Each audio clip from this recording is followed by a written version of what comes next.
তো সংবিধান সংস্কার পরিষদ তো এক্সিস্টেন্সে নাই, আর রাষ্ট্রপতির ক্ষমতা নাই কোনো জাতীয় সংসদ অধিবেশন ছাড়া অন্য কোনো অধিবেশন কল করার। প্রধানমন্ত্রীরও কোনো এখতিয়ার নাই অন্য কোনো অধিবেশন বা পরিষদের অধিবেশন আহ্বান করা, রাষ্ট্রপতিকে পরামর্শ দেওয়ার।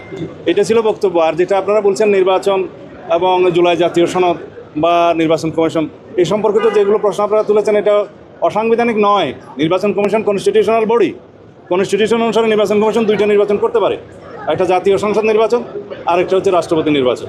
তো সেই নির্বাচন তারা করেছেন, আমরা নির্বাচিত হয়েছি জাতীয় সংসদ সদস্য হিসেবে। এটা হলো যে কনস্টিটিউশনাল ম্যান্ডেট হিসেবে তারা সেই নির্বাচনটা দিয়েছেন।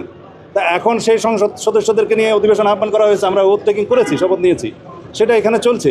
এখন এখানে যদি সংস্কার প্রস্তাব গ্রহণ করতে হয়, জুলাই জাতীয় সনদকে আমরা সম্মান করি, প্রত্যেকটা অক্ষর এবং শব্দকে আমরা ধারণ করি।